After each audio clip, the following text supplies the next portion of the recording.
Catherine Legrand-Sébi, je suis ravie d'être avec vous aujourd'hui. Je vais vous présenter.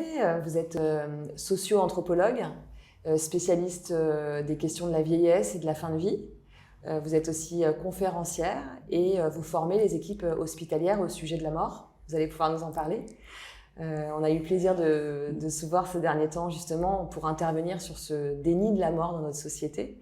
Et c'est aussi pour ça aujourd'hui que je voulais qu'on discute de la mort en EHPAD. Donc je voulais savoir déjà, moi, ce qui m'intéressait, c'était de savoir qu'est-ce qui vous avait donné envie en tant que socio-anthropologue de vous intéresser à ce sujet, comment vous est venu ce centre d'intérêt.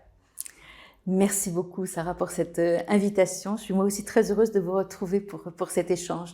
Alors c'est pas par la vieillesse que j'ai commencé, c'est par les très petits morts.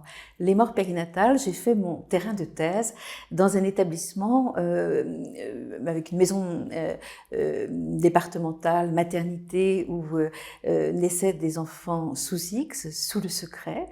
Et lorsque j'ai travaillé sur la mémoire de cet établissement, qui venait de fermer à la fin des années 80, lorsque je m'y suis intéressée, le silence sur les morts périnatales, le fait qu'il n'y ait eu aucune archive, aucun chiffre, aucun récit des morts périnatales m'avait beaucoup impressionnée.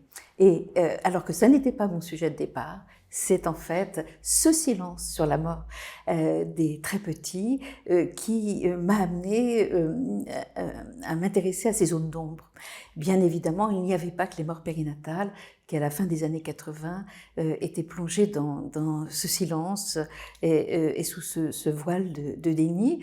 Il y avait aussi la mort en pédiatrie, il y avait aussi les morts d'adultes, mais nous étions aussi à une période où les proches des morts du sida ou les mourants du sida ont fait entendre cette volonté que leur mort ne soit pas confisquée et que quelque chose d'une ritualité qui leur convienne puisse se développer. Donc c'est une période où effectivement on voilait beaucoup la mort, et notamment en institutions hospitalières et probablement dans les institutions médico-sociales, mais où certains, donc d'abord les morts du sida et leurs proches, puis les malades du cancer, avec le livre blanc des malades du cancer à la toute fin des années 90, commençaient à dire combien il était insupportable que la mort soit tue et qu'elle soit raptée, confisquée.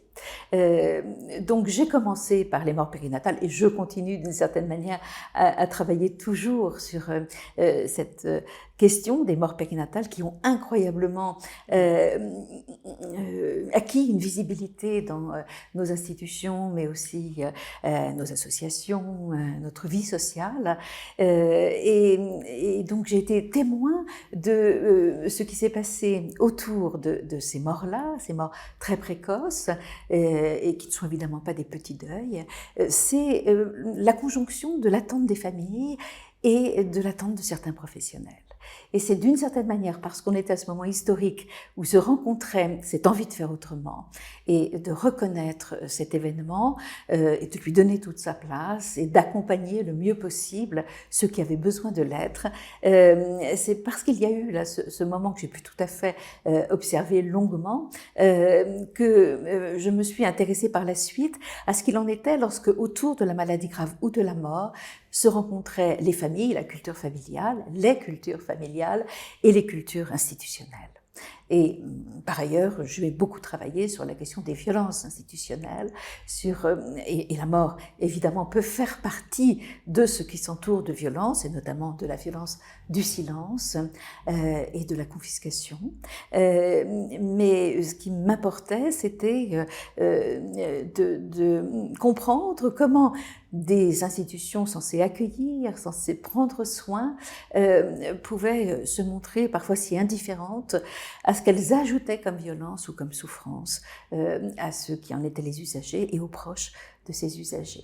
Donc voilà les grandes thématiques que j'ai pu travailler Pendant ces 30 dernières années de ma vie de chercheur, j'ai aussi eu l'occasion, bien sûr, de réfléchir avec les très jeunes aux questions de la mort, avec le poste de maître de conférence en socio-anthropologie de la santé, bien que travaillant beaucoup plus sur la maladie grave et la mort à la faculté de médecine de Lille, où là, il s'agissait de former les étudiants à ce que peut apporter le regard des sciences sociales et des sciences humaines sur le métier qu'ils vont avoir à exercer.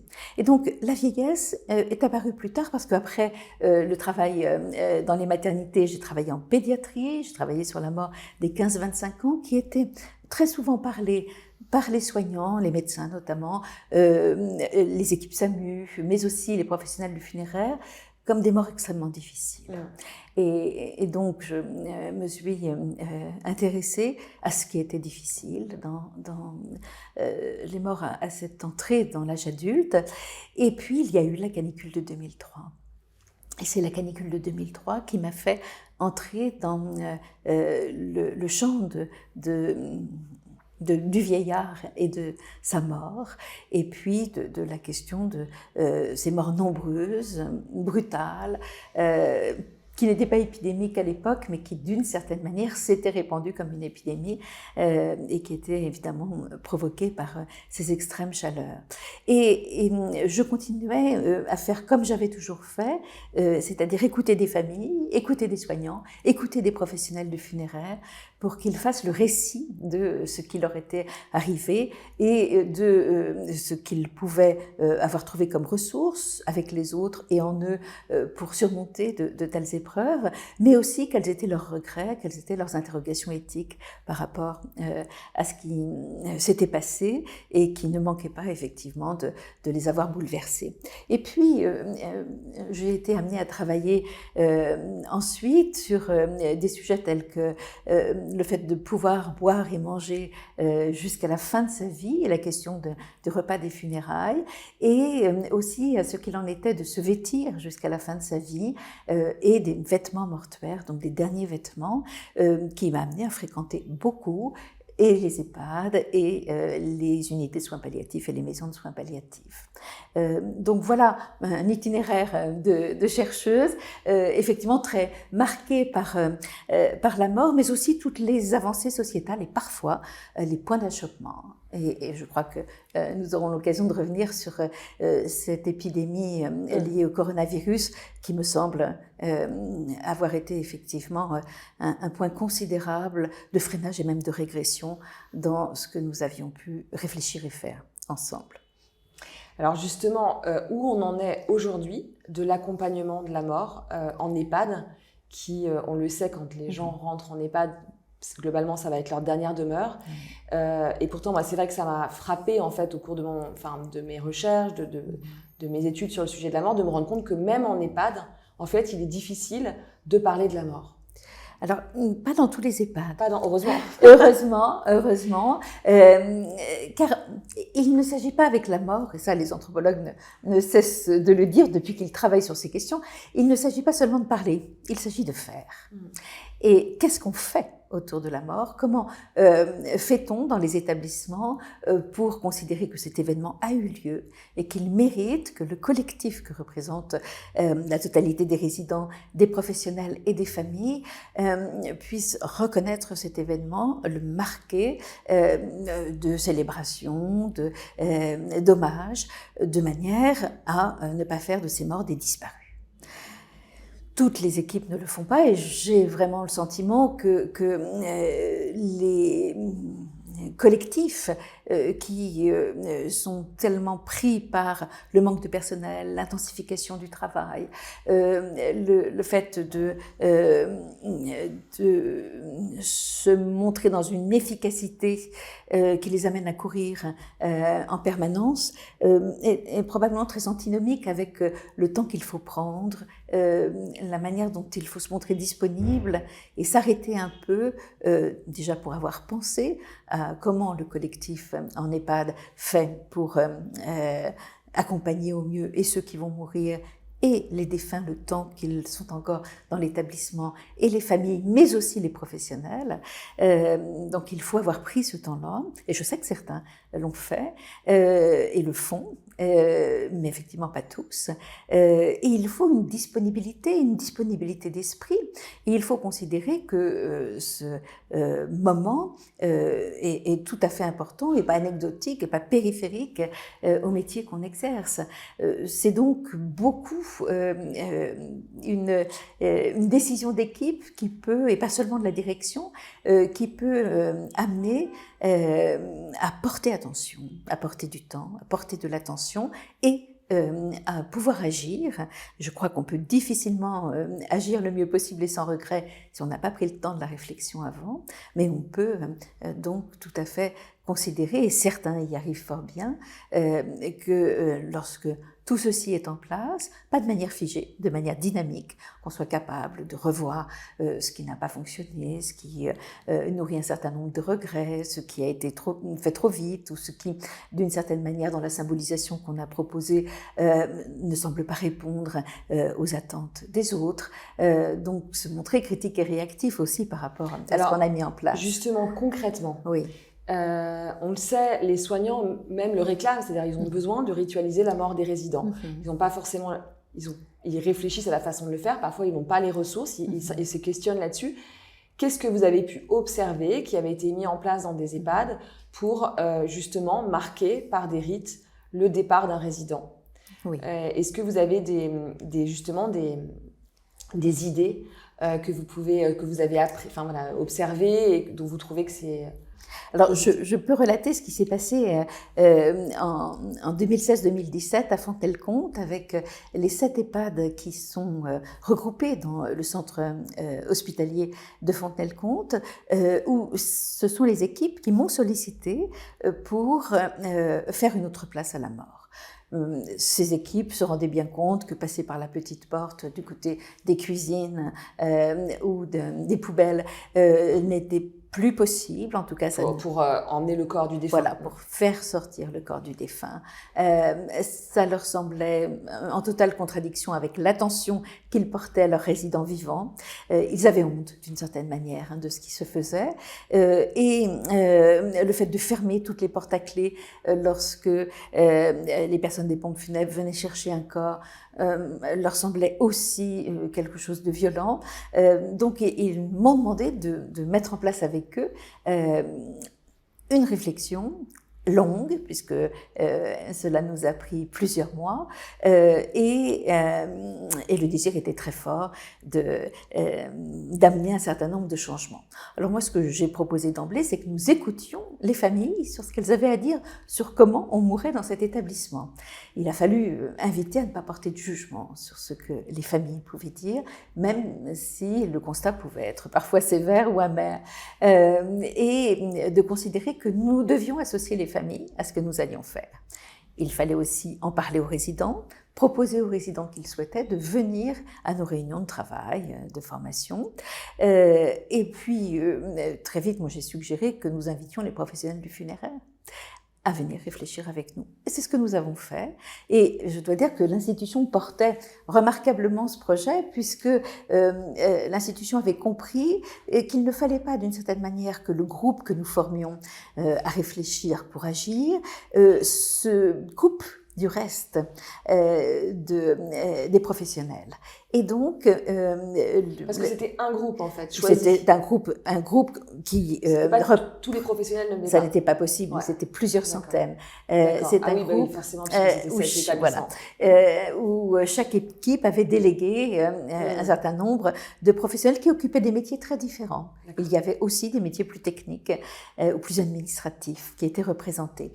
Mais donc, l'idée que je trouvais excellente, c'était pas du tout la mienne, je n'y avais pas pensé, mais maintenant j'y penserai toujours, c'était d'informer par le biais d'une brève tous les mois, le reste des professionnels, l'ensemble des professionnels. À l'époque, les bulletins de paie étaient envoyés par la poste dans une enveloppe. La brève sur l'état de nos réflexions et de nos travaux sur la mort était jointe à ce bulletin de paie. Et il s'agissait donc d'informer la totalité des équipes, de ce qui se discutait, de ce qui allait se faire, et d'inviter à nous rejoindre pour tous ceux qui le souhaitaient. Car rien n'aurait été pire, d'une certaine manière, que de générer des clivages, des formes d'envie ou de jalousie de la part de ceux qui ne pouvaient pas participer ou qui n'avaient pas été retenus pour le faire. Donc ça a été un très vaste projet qui a eu pour effet de changer de porte. Ça n'était plus la petite porte qui dérobée d'une certaine manière au regard de tous, qui était utilisée pour que le corps du défunt quitte l'établissement dans lequel il avait effectivement vécu ces derniers mois ou ces dernières années. Il n'était plus question de fermer les portes à clé, ni d'enfermer le défunt à clé comme ça se faisait et comme ça se fait beaucoup, mais de choisir. Pourquoi ? Pour permettre aux résidents éventuellement d'aller le visiter ? Avant c'était pour ne pas le visiter, mais là c'était avoir réfléchi à comment inviter les résidents qui le souhaitaient à aller se recueillir, passer un moment auprès de la personne défunte. Ça veut dire qu'on en parle aux résidents. Mais est-ce que ça veut dire que le défunt peut rester dans sa chambre ? Oui, quelques temps, évidemment, quelques heures. Mais que pendant ces quelques heures où il y reste, il ne soit pas confronté à cette solitude radicale où il est enfermé dans sa chambre. Et ça a l'air d'être peu de choses, mais c'est considérable dans la confiance que l'on fait aux autres résidents, dans la confiance que se donnent aussi les professionnels à pouvoir parler de la mort sans attendre que ce soit le médecin qui en parle ou l'infirmière ou le cadre, mais qu'on puisse parler de cet événement qui a eu lieu aux autres résidents et dire si vous voulez le saluer ou la saluer une dernière fois, c'est possible. Cela veut dire effectivement ouvrir bien davantage, ça veut dire effectivement parler, mais aussi mettre en place les conditions concrètes où il est possible de rendre cette dernière visite ou d'accompagner sous forme d'un cortège le corps lorsqu'il quitte l'établissement, d'une haie d'honneur, puisque c'était par la grande porte de l'établissement qu'il avait été, de chaque établissement qu'il avait été choisi dorénavant de permettre à ce résident défunt de quitter donc sans une discrétion extrême ce lieu et de ne pas interrompre toutes les activités parce que le corps passait. Ça aussi, nous en avions beaucoup discuté. Pourquoi faudrait-il absolument arrêter les jeux de cartes ou modifier l'heure du repas parce que ce résident allait quitter l'établissement. Peut-être que justement le fait que la vie continue, mais qu'il soit tout à fait possible de s'associer à ce départ et de montrer l'affection qu'on pouvait porter à ce résident et le souvenir déjà en construction. Moins la mort est confisquée, plus d'une certaine manière le souvenir est nourri. Et donc, c'est tout cela qui a été possible et les équipes étaient très fières d'avoir remporté un prix de la part de la Fondation de France qui avait soutenu ce travail comme étant un projet d'exception. Ce qui, moi, m'a beaucoup intéressée, outre cette très belle expérience qui montre combien, lorsque des équipes sont dans le désir de réfléchir et d'agir pour mieux faire et avoir moins de regrets dans ce qu'ils font autour de la fin de vie et de la mort, ce qui m'a fait beaucoup frapper, c'est combien d'autres EHPAD nous enviaient. Et cela m'amène à penser que beaucoup d'autres aimeraient sans doute que l'on puisse mettre en place cette même démarche. Et pourquoi ça semble difficile de la mettre en place ? Eh bien, très probablement parce qu'il faudrait que ça devienne un axe majeur dans les projets d'établissement. Je ne suis pas certaine que ce soit le cas, oui, comme priorité. Est-ce que, puisque vous avez du recul justement avec l'action que vous avez menée, vous avez mesuré l'impact que ça pouvait avoir sur les résidents vivants par rapport à leur propre départ ? C'est-à-dire, on a vu dans des études que les résidents, ça les angoissait. Enfin, se dire, si les défunts sont traités comme ça, et moi, qu'est-ce que je suis, qu'est-ce que ma vie vaut, et qu'est-ce qu'on fera quand je partirai aussi par la petite porte? Est-ce que le fait d'avoir changé les choses, on a mesuré ce que ça pouvait enclencher chez les résidents? Eh bien, déjà quand on a interrogé les résidents sur ce qu'ils aimeraient, ils ont dit « mais personne ne nous invite à aller aux obsèques ». Mais j'aimerais qu'on m'emmène aux obsèques. Et donc, ça, c'est quelque chose qu'ils ont pu émettre comme désir et qui a pu être rendu possible. Ce que l'on voit, c'est que à chaque fois que c'est possible, dire nous pouvons faire beaucoup de choses et nous pouvons nous mettre à votre service pour les faire, eh bien on est effectivement beaucoup plus apaisé quant à son propre départ. Je ne dois pas dire sa propre disparition parce que si tout cela s'est fait et se fait, je l'espère encore, c'est justement, encore une fois, pour ne pas faire des morts des disparus.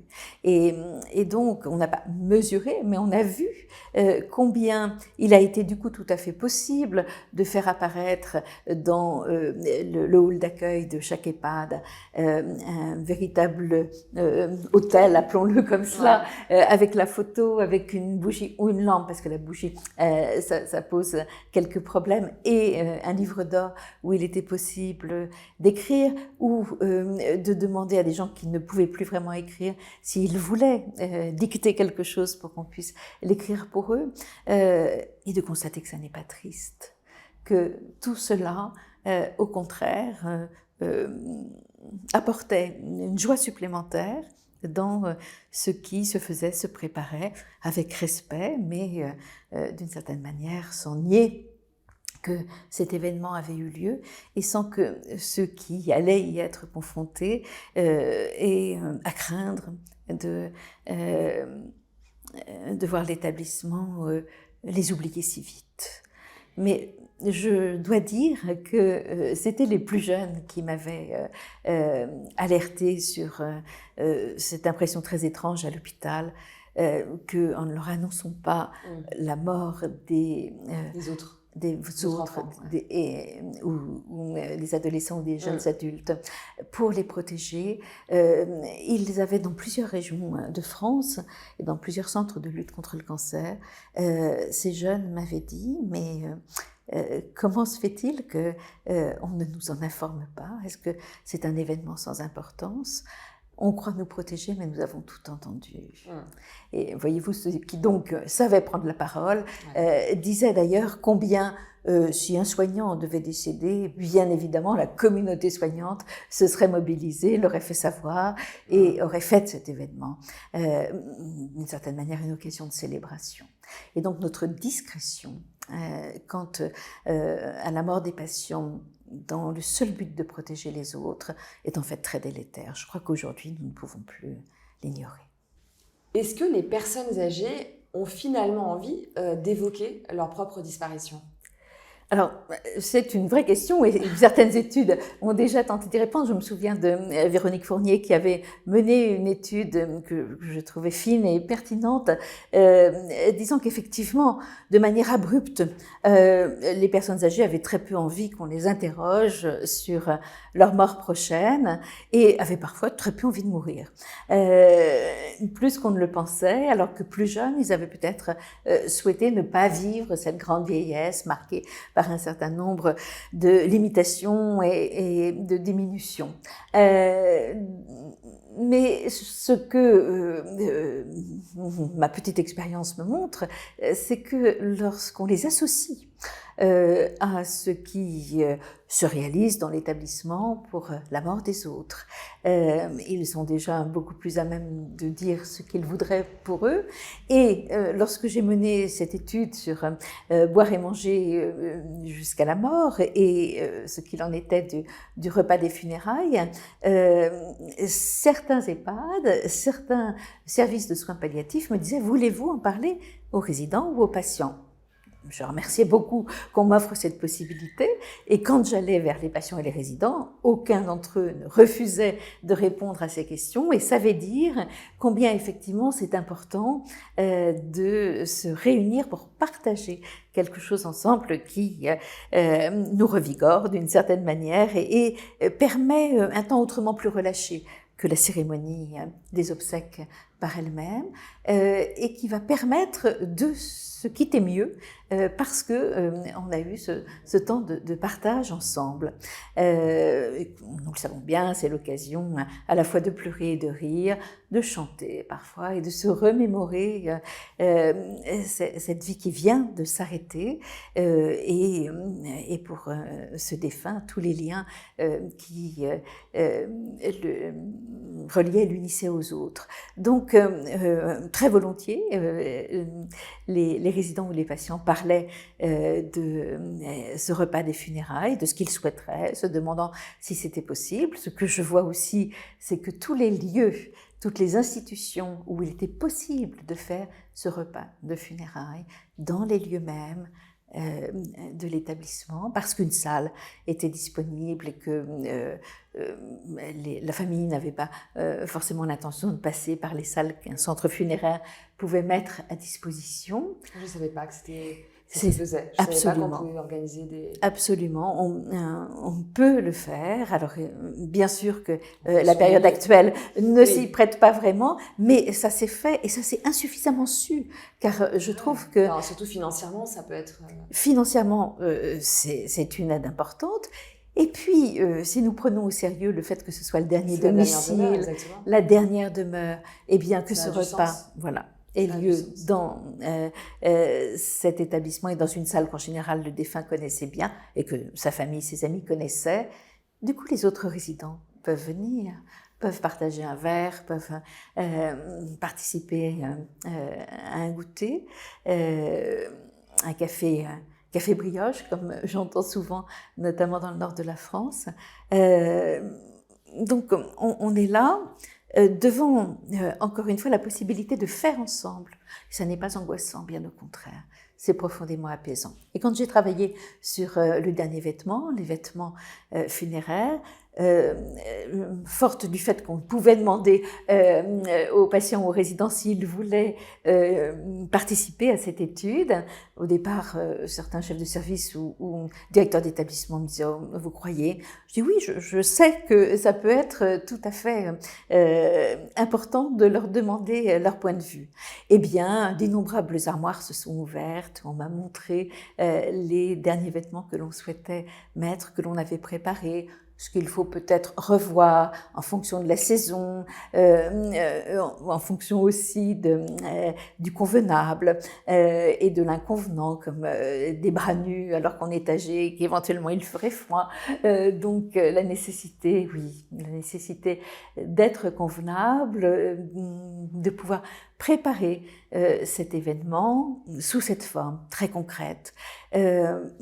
Tous ceux qui ont participé, résidents ou patients, disaient combien, me remerciaient et disaient combien ça avait été pour eux extrêmement important de pouvoir en parler, alors que ou leur famille, leurs enfants par exemple leur disaient non mais je sais, n'en parle pas, je suis au courant, et que les professionnels considéraient que c'était quelque chose d'infiniment aussi trop déprimant pour l'évoquer.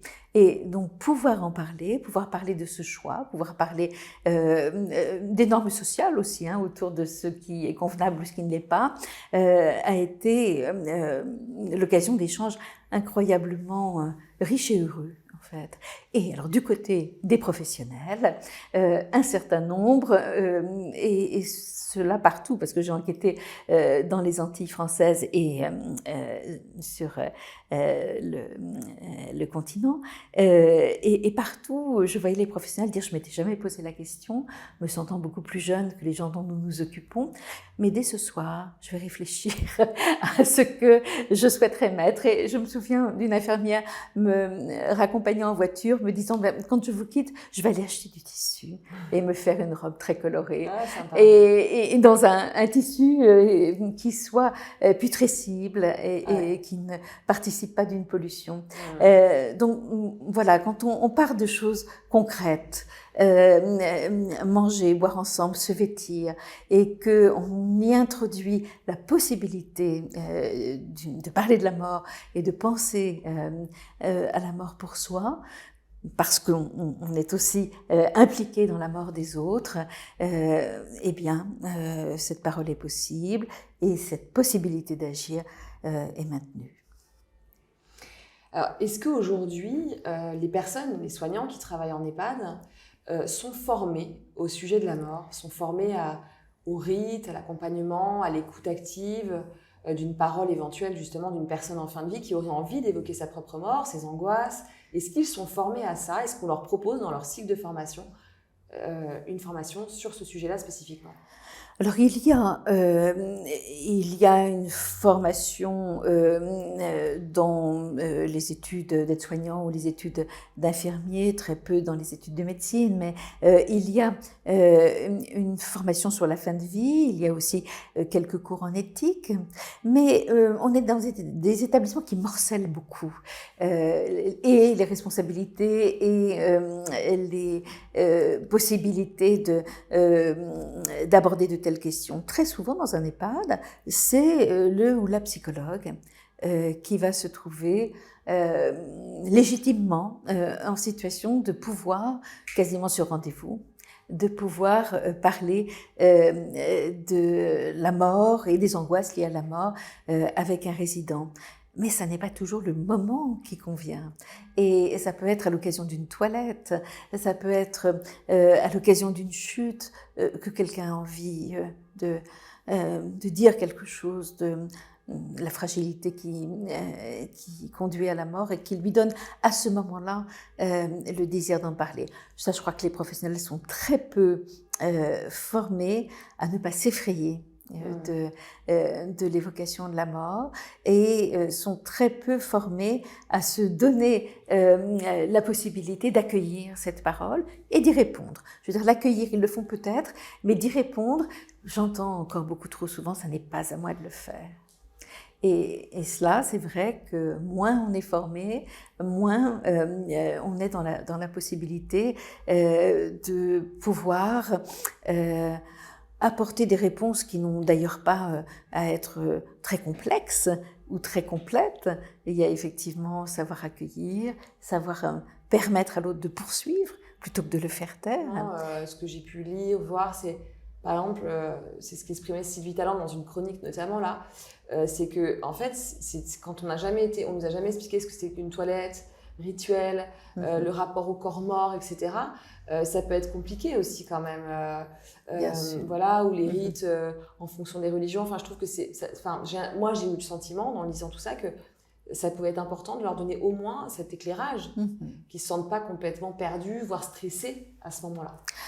Alors, ce qui me semble très important, c'est de former et de sensibiliser les professionnels, pas seulement du soin d'ailleurs, mais aussi de l'administration, mais aussi les personnes à l'accueil. Enfin, c'est tout à fait important que chacun comprenne l'importance du rituel, qui n'est pas seulement une manière de faire par habitude, loin de là, mais qui est une façon de faire pour quitter le seul domaine du sensible pour entrer dans le sens. Et pour ça, il faut que et les manières de faire, et les gestes qui sont réalisés, et les objets peut-être qui sont mobilisés, soient compréhensibles de tous.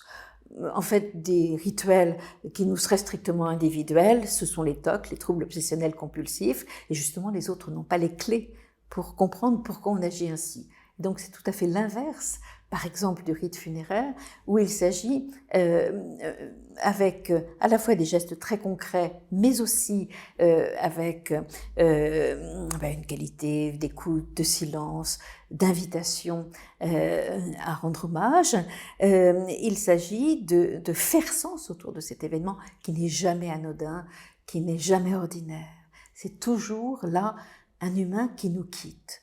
Et autour de ce fait, il y a la nécessité, toutes les sociétés humaines pratiquent des rites funéraires et nos sociétés hyper contemporaines ne sont pas à l'abri de la nécessité de ritualiser, surtout de passer dans le registre du sens pour, d'une certaine manière, ne pas faire qu'agir pour éliminer ce corps, mais dans un travail du trépas qui prend du temps, faire en sorte que le mort quitte le mieux possible le monde des vivants, et ça ne saurait être immédiat, et que les vivants puissent se séparer de ce mort sans violence, sans trop grande rapidité, et en ayant la possibilité de considérer que ce qui se fait là est important, et que ne pas le faire serait dommageable pour le mort et pour ceux qui leur survivent. Alors, ce serait quoi la formation idéale pour des personnes, justement, des professionnels qui travaillent en EHPAD ? La formation idéale, ce serait déjà d'en avoir entendu parler dans la formation initiale. Ce serait par exemple que dans toutes les formations initiales des soignants, médecins compris, il y ait eu des professionnels du funéraire, des professionnels des chambres mortuaires, des professionnels célébrant les cérémonies qui puissent venir échanger sur à la fois le métier qu'ils font, l'importance de ce métier, et accueillir les questions qui leur seraient posées. Lever le mystère, en fait. Mais oui. Permettre d'échanger, de réfléchir ensemble. Tout à fait. Et d'inviter à venir faire un stage, à venir déjà participer à une cérémonie, ou peut-être à la préparation d'un corps. À la fois, le mystère de mourir persiste, bien sûr. Et tout ne peut pas être transparent et dévoilé.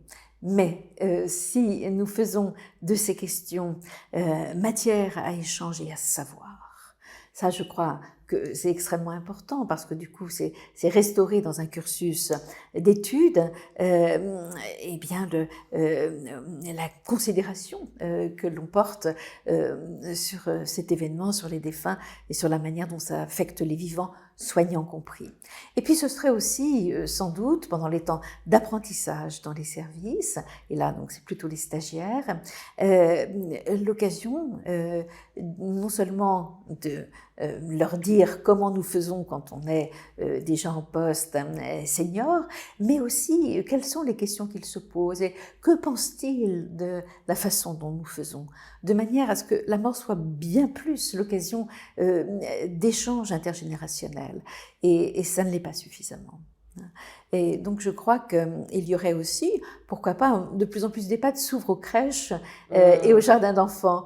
Eh bien, dit-on aux enfants de ces crèches et de ces jardins que telle personne qu'ils avaient l'habitude de voir est décédée ? Je n'en suis pas sûre. C'est une question, tu ferais demander à Tom et Joseph notamment, qui ont monté ces crèches super là au sein des EHPAD. Tout à fait. C'est une bonne question à la poser. Que dit-on de la mort ?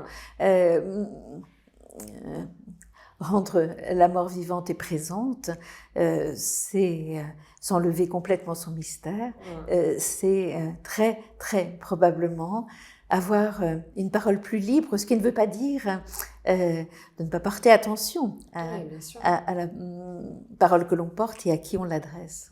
Je crois qu'il est beaucoup question de délicatesse tout de même, mais de lever la censure et donc de considérer qu'il y a de multiples temps de formation et d'information, de donner forme à ce qui sinon resterait informulable, comme le dit très bien la philosophe Catherine Drapery.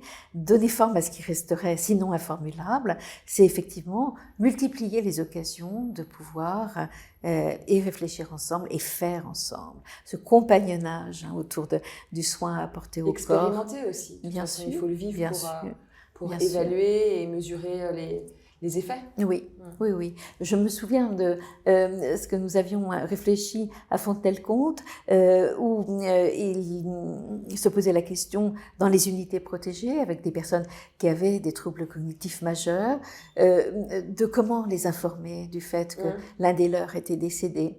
Eh bien, nous avons demandé aux plus jeunes ce qu'ils avaient envie de faire. Alors, nous avions... Aux plus jeunes soignants? Aux plus jeunes soignants. Ouais. Nous avions demandé aux plus jeunes soignants ce qu'ils avaient envie de faire, et ça a été à la fois de dire, même si on a le sentiment que les échanges directs ne sont plus réciproques avec certaines personnes, l'importance de le dire et l'importance de symboliser. Alors c'était des papillons de couleur qui avaient été choisis avec le prénom et le nom des personnes décédées et qui ont d'une certaine manière apporté et joie et couleur et ancrage du souvenir dans ces services. Parce que nous avions discuté du fait que les fleurs, par exemple, dans la religion juive, ne sont pas souhaitées.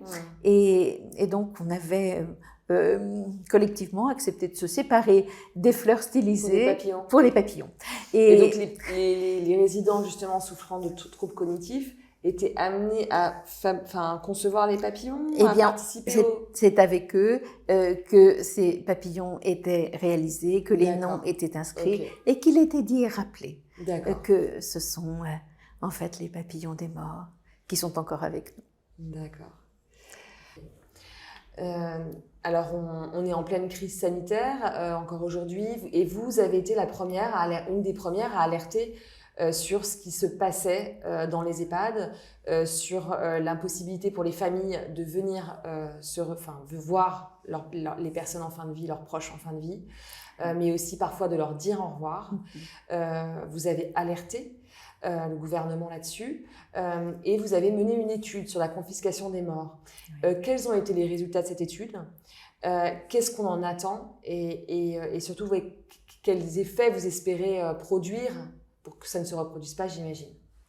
Alors effectivement, cette étude qui est terminée et qui portait sur la manière dont la fin de vie, la mort elle-même et les obsèques ont pu se trouver rayées de nos pratiques affectives, relationnelles et sociales, a eu lieu, et beaucoup de professionnels ont dit avec ce même terme: ce que nous avons fait ou ce qu'on nous a obligés à faire était inhumain.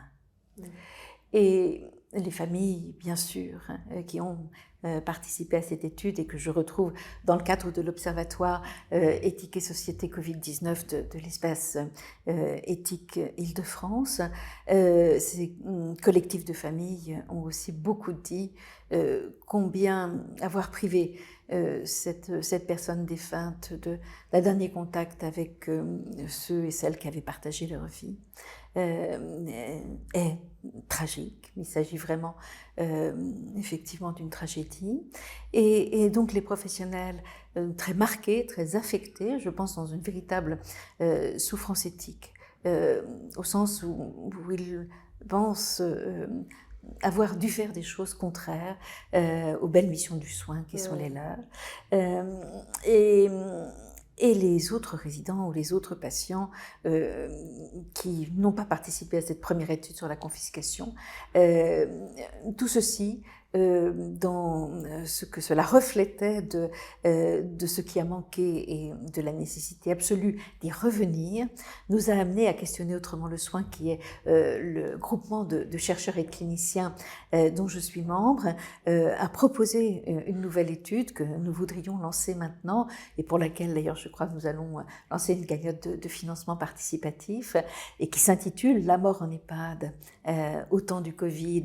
Quel constat, quel regret, mais aussi quelles pistes de transformation, d'amélioration et de formation voudrait reprendre dans le cadre de ces établissements médico-sociaux, et donc plus à l'hôpital, ce qu'il en a été pour ceux qui ont été confrontés à ces morts en catimini, à ces évacuations de corps précipité, à cette seule perspective hygiéniste.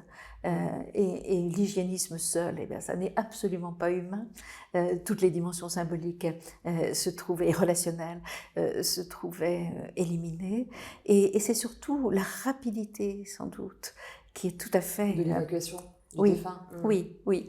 Et la rapidité de ces morts, la rapidité de l'évacuation du corps, la rapidité, d'ailleurs, avant l'évacuation, de la mise en housse. Beaucoup de choses qui m'ont déjà été rapportées, notamment autour du corps comme seul déchet et comme seul objet de contamination, l'absence de vêtements pour parer ce corps, l'absence de toilettes rituelles, normalement suivie de l'enveloppement dans un linceul pour les musulmans notamment, eh bien tout ce qui n'a pas été possible mérite absolument que nous y revenions. Et donc avec cette étude que je voudrais mener, eh bien nous voudrions donner largement la parole et l'occasion de revenir et d'analyser ce qui s'est passé, mais aussi ce qui nourrit des regrets, ce que nous ne voudrions pas revoir et la façon dont il faudrait et interpeller les pouvoirs publics, mais ça nous sommes plusieurs à l'avoir fait et nous ne voyons aucune excuse publique provenant de ceux qui ont été en capacité de décision quant à ces restrictions, ces interdictions, ces réglementations. Et nous ne voyons non plus en France, à la différence de très nombreux pays dans le monde, de journée de deuil ou d'hommage national pour ces morts. Donc je dirais que tout concourt politiquement et socialement à effacer ce qui s'est passé. Et comment vous expliquez justement que cette journée de commémoration des victimes pendant la crise sanitaire, des défunts pendant la crise sanitaire, n'ait pas été mis en place, cette journée de deuil?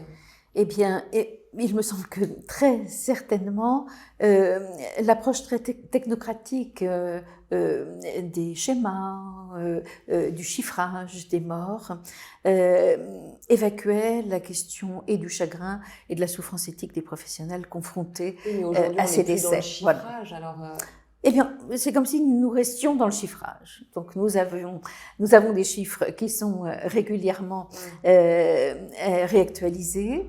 Et cela veut dire aussi que tous les morts ne se valent pas. Regardez ce que l'État, en septembre 2021, a été capable de faire autour de la mort de Jean-Paul Belmondo.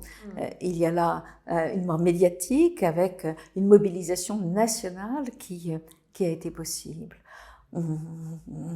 Et je crois que nous sommes nombreux à avoir espéré que même bien moins que cela soit fait, mais que quelque chose soit fait pour non seulement tous ces morts du Covid, mais aussi, alors j'aime pas du tout le terme de victimes collatérales, mais tous ceux qui sont morts aussi à cette période et qui se sont vus, cette longue période dont nous ne sommes pas encore vraiment sortis, et qui se sont vus aussi restreints dans les possibilités d'être visités et entourés au moment de la fin de leur vie et restreints aussi dans dans ce travail du trépas nécessaire aux sociétés humaines implique que les autres soient nombreux et présents dans toutes les étapes qui mènent et à la préparation du corps et à son traitement par l'inhumation ou la crémation et évidemment par les célébrations qu'il s'agit de mettre en place. Donc, eh bien, nos gouvernants n'ont pas jugé nécessaire, comme l'ont fait très tôt les Allemands, par exemple, ou comme l'ont fait à plusieurs reprises les Américains des États-Unis, de mobiliser une attention nationale autour et de ces décès, des conditions de ces morts. Car je crois vraiment que la mort elle-même liée au Covid est évidemment tragique, mais c'est les conditions de solitude et même d'abandon de ces mourants et de ces défunts qui mériteraient que nous parlions de victimes et que nous nous mobilisions. Mais je sais que beaucoup de collectifs de familles le font. Oui, mais ça ne bouge pas. Ça ne bouge pas, ça ne bouge pas. Et nous sommes en période préélectorale. Sans doute, tout ceci peut permettre de comprendre que d'autres choix ont été faits. Mais je crois que nier tous ces défunts et nier qu'il s'agisse d'un événement national qui mérite que nous nous mobilisions et que l'État marque son attention à ces événements me semble effectivement incompatible avec les valeurs qui sont portées par une démocratie en deuil, pour reprendre le titre du dernier livre d'Emmanuel Hirsch, qui dirige l'espace éthique. Effectivement, la démocratie est en deuil sans que l'État n'ait saisi l'occasion de rendre un hommage national à tous ces défunts. Et quand on est un observateur du social, comme je le suis, et qu'on observe depuis 30 ans ce qui se passe autour de la mort, on peut effectivement légitimement parler et d'occultation et de régression. Est-ce que vous pensez que des métiers comme les doulas de fin de vie, ou appelés aussi tanadoula, peuvent apparaître, comme c'est le cas aux États-Unis, où elles sont aujourd'hui plus d'une centaine, pour accompagner la mort, comme on peut accompagner la vie, la naissance. Voilà. Est-ce que vous pensez que ça fait partie des choses, enfin des nouveaux métiers qui peuvent apparaître du fait du vieillissement de la population et aussi de l'augmentation des décès dans les années à venir?